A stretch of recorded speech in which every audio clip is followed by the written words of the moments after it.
À la question « Pensez-vous qu'il y a une inégalité entre les sexes dans la profession d'auteur de bande dessinée ?» Les Français ont répondu oui à 77,3%, les Turcs ont répondu non à 52,1% et les Espagnols ont répondu non à 85,7%.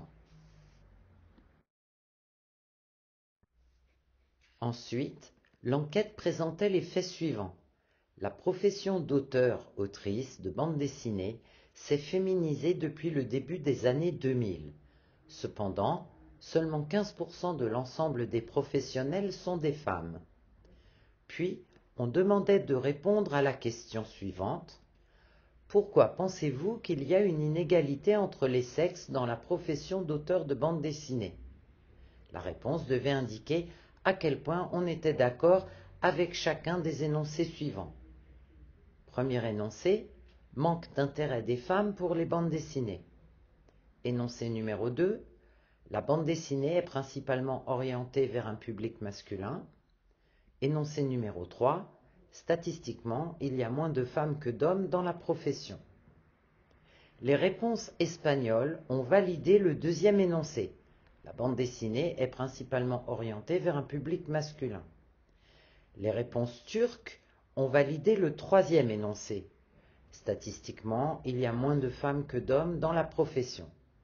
Les réponses françaises sont moins tranchées. Elles valident les deuxième et troisième énoncés avec un léger avantage pour le deuxième énoncé.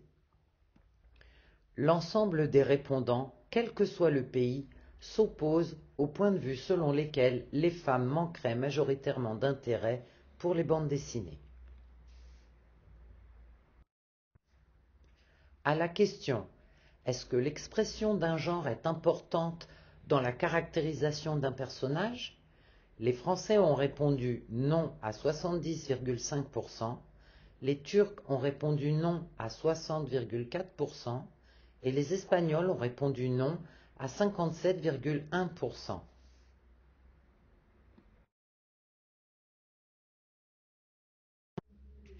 Il est indéniable que la place des femmes dans la bande dessinée questionne et mobilise. Manifestement, qu'il s'agisse d'auteurs et d'autrices, de personnages ou de lecteurs et lectrices, elle suscite débat. Un débat qui nous semble positif dans la mesure où, massivement, il pose la question de nos sociétés et des stéréotypes de genre auxquels elles se confrontent encore. Si le questionnaire a révélé quelques faiblesses dans sa conception, rappelons qu'il est le fruit d'un travail collectif, celui d'étudiants et d'étudiantes qui se préparent à entrer dans des professions qui vont les confronter à ces questions. Il nous éclaire sur leurs propres questionnements et révèle autant par les questions qui les agitent que par les réponses apportées par les participants professionnels et lecteurs et lectrices. Il souligne aussi leur désir d'émancipation des questions de genre et leur attention portée au poids des stéréotypes dans leur future création et dans le métier auquel ils, elles et elles se destinent. En ce sens, il nous paraît avoir le mérite de poser quelques questions auxquelles peut-être l'avenir de cette profession saura répondre de manière de plus en plus signifiante.